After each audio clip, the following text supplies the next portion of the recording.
आज हम एक ऐसी ट्रेडिंग टेक्निक के बारे में बात करने वाले हैं जो आपकी ट्रेडिंग को पूरी तरह से बदल देगी।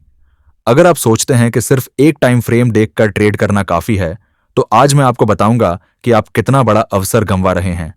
मल्टी टाइम फ्रेम एनालिसिस यानी MTF एनालिसिस, ये वो सीक्रेट वेपन है जो प्रोफेशनल ट्रेडर्स यूज करते हैं, लेकिन रिटेल ट्रेडर्स अक्सर इग्नोर कर देते हैं। आज के इस वीडियो में मैं आपको स्टेप बाय स्टेप समझाऊंगा कि कैसे आप मल्टीपल टाइम फ्रेम्स को एनालाइज करके अपनी विनिंग प्रोबेबिलिटी को ड्रामेटिकली बढ़ा सकते हैं। तो बिना समय बर्बाद किए चलिए शुरू करते हैं। मल्टी टाइम फ्रेम एनालिसिस एक ऐसी मेथोडोलॉजी है जिसमें आप एक ही एसेट को अलग अलग टाइम फ्रेम्स पर देखकर एनालिसिस करते हैं। जब आप सिर्फ एक टाइम फ्रेम देखते हैं तो आप सिर्फ एक पर्सपेक्टिव से मार्केट को देख रहे हैं, लेकिन जब आप मल्टीपल टाइम फ्रेम्स यूज करते हैं तो आपको कंप्लीट पिक्चर मिलती है। ओवरऑल ट्रेंड क्या है, करंट मोमेंटम कैसा है और एग्जैक्ट एंट्री पॉइंट कहां है। यह अप्रोच आपको फॉल्स सिग्नल्स से बचाता है और हाई प्रोबेबिलिटी ट्रेड्स आइडेंटिफाई करने में मदद करता है। प्रोफेशनल ट्रेडर्स हमेशा कहते हैं, the trend is your friend but only when you see it from all angles. Multi time frame analysis exactly यही करता है। यह आपको मार्केट को सभी एंगल्स से देखने की पावर देता है। मल्टी टाइम फ्रेम एनालिसिस में हम 3 इंपॉर्टेंट टाइम फ्रेम्स यूज करते हैं और हर टाइम फ्रेम का एक स्पेसिफिक पर्पस होता है। पहला है हायर टाइम फ्रेम या डायरेक्शन टाइम फ्रेम। यह आपको ओवरऑल मार्केट डायरेक्शन बताता है। यह वो टाइम फ्रेम है जो आपको बिग पिक्चर दिखाता है कि क्या मार्केट बुलिश मोड में है, बेरिश मोड में है या साइडवेज चल रही है। यह आपका कंपास है जो डायरेक्शन सेट करता है। इस टाइम फ्रेम पर आप मेजर सपोर्ट और रेजिस्टेंस लेवल्स आइडेंटिफाई करते हैं और समझते हैं कि इंस्टीट्यूशनल मनी किस डायरेक्शन में फ्लो कर रहा है। दूसरा है मिडिल टाइम फ्रेम या बिहेवियर टाइम फ्रेम। यह आपको मार्केट की करंट साइकोलॉजी और बिहेवियर समझाता है। इस टाइम फ्रेम पर आप देखते हैं कि प्राइस कैसे रिएक्ट कर रही है की लेवल्स पर, मोमेंटम कैसा बिल्ड हो रहा है और मार्केट स्ट्रक्चर कैसे डेवलप हो रहा है। क्या बुलिश कैंडल्स बन रहे हैं या बेरिश? क्या रिजेक्शंस दिख रहे हैं इंपॉर्टेंट लेवल्स से? क्या कंसोलिडेशन हो रहा है या ट्रेंडिंग मूव? यह सब इंफॉर्मेशन आपको इसी टाइम फ्रेम से मिलती है। तीसरा और सबसे इंपॉर्टेंट है लोअर टाइम फ्रेम या एंट्री टाइम फ्रेम।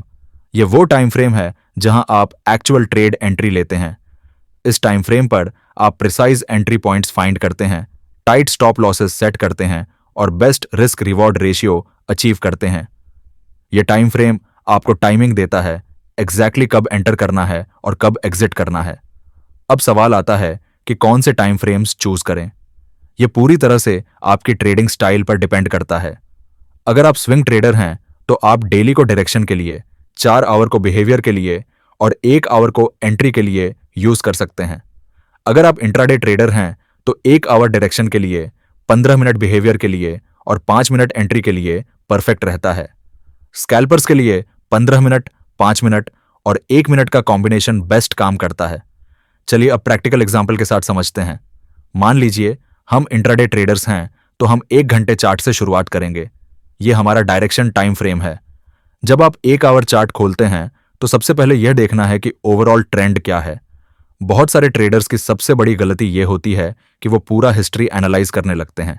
6 महीने पहले क्या हुआ था, 1 साल पहले कहां सपोर्ट था। यह बिल्कुल गलत अप्रोच है, खासकर इंट्राडे ट्रेडिंग के लिए। हमें फोकस करना है रीसेंट प्राइस एक्शन पर, लास्ट 2 से 3 दिनों की मूवमेंट पर। चार्ट को क्लीन रखें और सिर्फ करंट मार्केट स्ट्रक्चर पर ध्यान दें। अब मान लीजिए हम चार्ट पर देखते हैं कि प्राइस क्लियरली अप ट्रेंड में है, हायर हाइज और हायर लोज बन रहे हैं। यह एक अच्छा साइन है, लेकिन अभी प्राइस एक कंसोलिडेशन जोन में फंसी हुई है। यहां हम क्या करेंगे? हम इस कंसोलिडेशन जोन की हाई और लो को क्लियरली मार्क करेंगे हॉरिजॉन्टल लाइंस से। अब हमारा काम है सिर्फ वेट करना, मार्केट को डिसाइड करने देना कि वो किस डायरेक्शन में जाना चाहती है। बहुत सारे ट्रेडर्स यहीं पर गलती कर देते हैं। वो ये अस्यूम कर लेते हैं कि क्योंकि ओवरऑल ट्रेंड अप है तो ब्रेकआउट भी जरूर अपसाइड में ही होगा, लेकिन मार्केट कभी भी किसी की असम्पशंस फॉलो नहीं करती। हमेशा एक बात याद रखिए, let the market come to you, don't chase the market. हम वेट करेंगे कि प्राइस इस कंसोलिडेशन जोन को क्लियरली ब्रेक करे, या तो अपसाइड की तरफ या फिर डाउनसाइड की तरफ। जब तक क्लियर ब्रेकआउट नहीं होता तब तक हम कोई पोजीशन नहीं लेंगे। अब जरा चार्ट पर ध्यान दीजिए कि एक्चुअली क्या हो रहा है। प्राइस कंसोलिडेशन के लोअर लेवल को ब्रेक कर रही है। बहुत सारे बिगिनर्स यहां तुरंत सेल पोजीशन ले लेते हैं क्योंकि उन्हें लगता है कि डाउन ट्रेंड शुरू हो गया है, लेकिन प्रोफेशनल ट्रेडर्स ऐसा नहीं करते। हमें पहले यह कंफर्म करना होता है कि यह जेन्युइन ब्रेकआउट है या सिर्फ एक फॉल्स ब्रेकआउट, और इसी कंफर्मेशन के लिए अब हम मिडिल टाइम फ्रेम पर जाएंगे। अब हम चार्ट को 15 मिनट टाइम फ्रेम में शिफ्ट करते हैं, जिसे हम बिहेवियर टाइम फ्रेम भी कहते हैं। और यहां आपको एक बहुत इंटरेस्टिंग चीज दिखाई देगी। जब हम 1 आवर चार्ट देख रहे थे तब मार्केट साफ तौर पर अप ट्रेंड में लग रही थी, लेकिन जैसे ही आप 15 मिनट चार्ट देखते हैं तो यहां आपको क्लियरली डाउन ट्रेंड दिखता है। लगातार लोअर लोज और लोअर हाइज बन रहे हैं। अब यह चीज आपको कंफ्यूज कर सकती है कि 1 आवर अप ट्रेंड दिखा रहा है और 15 मिनट का डाउन ट्रेंड, ऐसा कैसे हो सकता है? इसका आंसर बहुत सिंपल है। जो मूवमेंट 1 घंटे का चार्ट पर एक रिट्रेसमेंट या पुलबैक लग रहा था, वही मूवमेंट 15 मिनट का चार्ट पर एक पूरा का पूरा डाउन ट्रेंड बनकर दिखाई दे रहा है। क्योंकि 15 मिनट का टाइम फ्रेम में हर कैंडल छोटी होती है, इसलिए वहां मार्केट की डिटेल्ड मूवमेंट दिखती है। यहां एक गोल्डन रूल हमेशा याद रखिए, higher time frame always wins. मतलब अगर 1 आवर चार्ट अप ट्रेंड दिखा रहा है और 15 मिनट चार्ट डाउन ट्रेंड, तो ultimately price 1 hour time frame के ट्रेंड को ही फॉलो करेगी। इसी वजह से हमारा ट्रेडिंग डिसीजन हमेशा हायर टाइम फ्रेम के ट्रेंड के बेसिस पर होना चाहिए। लेकिन इसका मतलब यह नहीं है कि हमें तुरंत एंट्री ले लेनी है। 15 मिनट का चार्ट पर अभी भी मोमेंटम डाउनसाइड का है। हमें वेट करना होगा कि प्राइस 15 मिनट टाइम फ्रेम में भी बुलिश शिफ्ट दिखाए। हमें देखना है कि कब प्राइस लोअर लोज बनाना बंद करे और हायर लोज बनाना शुरू करे। जब स्ट्रक्चर शिफ्ट होता है तभी एंट्री का कॉन्फिडेंस आता है। अब चार्ट को ध्यान से देखिए। प्राइस एक इंपॉर्टेंट सपोर्ट लेवल को बार बार टेस्ट कर रही है। पहली बार टच किया और रिजेक्ट हुई, दूसरी बार फिर से टच किया और रिजेक्ट हुई। यह साफ सिग्नल है कि यहां पर स्ट्रांग डिमांड मौजूद है। अब अगर हम वापस 1 आवर चार्ट पर आते हैं तो यही सपोर्ट लेवल और भी क्लियरली समझ में आता है।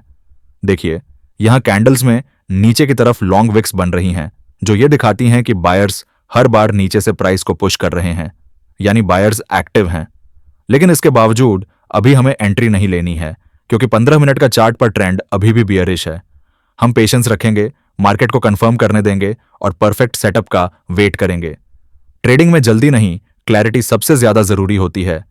अब हमारा फोकस शिफ्ट होता है एंट्री टाइम फ्रेम यानी 5 मिनट का चार्ट पर। लेकिन उससे पहले हम एक बार फिर 15 मिनट का चार्ट चेक करेंगे कि कहीं मोमेंटम शिफ्ट हुआ है या नहीं। और ध्यान से देखिए, यहां कितना ब्यूटीफुल पैटर्न बन रहा है।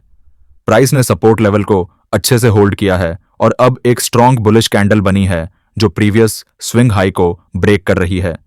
यह साफ इंडिकेशन है कि 15 मिनट टाइम फ्रेम में भी मोमेंटम अब बुलिश हो चुका है।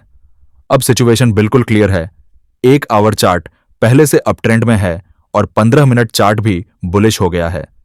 अब हमें सिर्फ 5 मिनट चार्ट पर सही एंट्री पॉइंट ढूंढना है।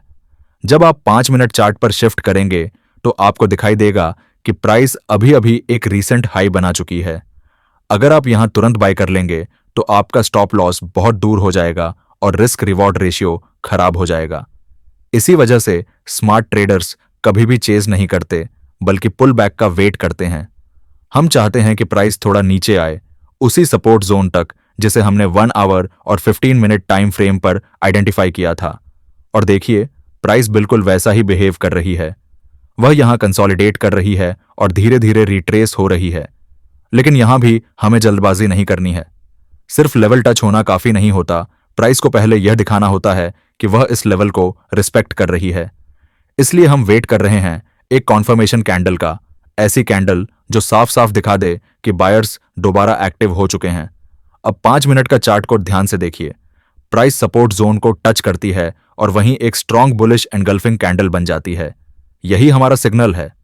अब हमारे पास 3 टाइम फ्रेम्स का अलाइनमेंट है, 1 hour up trend, 15 minute up trend और 5 मिनट पर बुलिश रिवर्सल पैटर्न। यह एक परफेक्ट सेटअप है एंट्री लेने के लिए।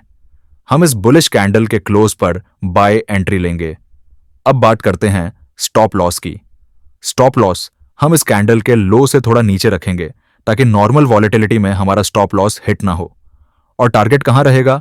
टारगेट रहेगा 1 आवर चार्ट का नेक्स्ट स्विंग हाई, क्योंकि वही एक स्ट्रॉन्ग रेजिस्टेंस जोन है जहां से सेलिंग प्रेशर आने की संभावना होती है। यह अप्रोच आपको बहुत टाइट स्टॉप लॉस देता है और साथ में एक शानदार रिस्क रिवॉर्ड रेशियो भी। मान लीजिए आपका स्टॉप लॉस 20 पॉइंट्स का है तो आपका पोटेंशियल प्रॉफिट 60 से 80 पॉइंट्स तक जा सकता है, यानी करीब 1:3 या 1:4 रिस्क रिवॉर्ड रेशियो। यही होती है प्रोफेशनल ट्रेडिंग। अब चार्ट पर देखिए प्राइस क्या कर रही है। वह स्टेडिली ऊपर जा रही है, लगातार क्लियर बुलिश कैंडल्स बन रही हैं और एग्जैक्टली हमारे टारगेट की तरफ मूव कर रही है। और आखिरकार प्राइस टारगेट को टच कर लेती है और हम आराम से प्रॉफिट बुक कर लेते हैं। अब मैं आपको कुछ कॉमन मिस्टेक्स बताता हूं जो traders multi time frame analysis में करते हैं। पहली मिस्टेक, बहुत सारे टाइम फ्रेम्स देखना। कुछ ट्रेडर्स 6 से 7 टाइम फ्रेम्स एक साथ देख लेते हैं और खुद ही कंफ्यूज हो जाते हैं। याद रखें, सिर्फ 3 टाइम फ्रेम्स काफी होते हैं, एक डायरेक्शन के लिए, एक प्राइस बिहेवियर समझने के लिए और एक एंट्री के लिए। इससे ज्यादा टाइम फ्रेम्स सिर्फ कंफ्यूजन क्रिएट करते हैं। दूसरी मिस्टेक, लोअर टाइम फ्रेम को ब्लाइंडली फॉलो करना। मान लीजिए 5 मिनट चार्ट सेल सिग्नल दे रहा है, लेकिन 1 our chart strong up trend में है तो उस सेल सिग्नल को इग्नोर करना चाहिए। हमेशा हायर टाइम फ्रेम को प्रायोरिटी दें। तीसरी मिस्टेक, पेशेंस ना रखना। बहुत सारे ट्रेडर्स को लगता है कि हर 10 मिनट में ट्रेड लेना जरूरी है, लेकिन रियलिटी यह है कि बेस्ट सेटअप्स दिन में सिर्फ 2 से 3 बार ही मिलते हैं। अगर तीनों टाइम फ्रेम्स में परफेक्ट अलाइनमेंट नहीं मिल रही है तो वेट करो। No trade is also a trade, यही प्रोफेशनल ट्रेडर्स का मांट्रा है। चौथी मिस्टेक, स्टॉप लॉस को मूव करना। जब आपने तीनों टाइम फ्रेम्स एनालाइज करके एंट्री ली है और प्रॉपर स्टॉप लॉस लगाया है तो उसे वहीं रहने दो। डर की वजह से स्टॉप लॉस को ज्यादा टाइट मत करो और ग्रीड की वजह से उसे ज्यादा लूज भी मत करो। और आखिरी मिस्टेक, टाइम फ्रेम्स को मिक्स करना। अगर आपने 1 आवर, 15 मिनट और 5 मिनट डिसाइड किए हैं तो कंसिस्टेंसी रखो। हर ट्रेड में वही टाइम फ्रेम्स यूज करो ताकि आपका एनालिसिस यूनिफॉर्म और डिसिप्लिन्ड बना रहे। तो दोस्तों, आज हमने सीखा कि मल्टी टाइम फ्रेम एनालिसिस कैसे करते हैं, कैसे हायर टाइम फ्रेम से डायरेक्शन मिलती है, मिडिल टाइम फ्रेम से मार्केट का बिहेवियर समझते हैं और लोअर टाइम फ्रेम से प्रिसाइज एंट्री लेते हैं। यह टेक्निक शुरुआत में थोड़ी कॉम्प्लेक्स लग सकती है, लेकिन जैसे जैसे आप प्रैक्टिस करेंगे यह आपकी सेकंड नेचर बन जाएगी। मेरी सलाह यही है कि पहले आप डेमो अकाउंट या पेपर ट्रेडिंग से प्रैक्टिस करें। कम से कम 50 से 100 ट्रेड्स इस मेथड से एनालाइज करें बिना रियल मनी लगाए। कुछ इंपॉर्टेंट बातें जो हमेशा याद रखनी हैं। पहली, हमेशा हायर टाइम फ्रेम को प्रायोरिटी दें। दूसरी, पेशेंस रखें और परफेक्ट सेटअप का वेट करें। तीसरी, रिस्क मैनेजमेंट पर कभी कॉम्प्रोमाइज ना करें, चाहे सेटअप कितना ही कॉन्फिडेंट क्यों ना लगे। चौथी, अपने टाइम फ्रेम्स कंसिस्टेंट रखें।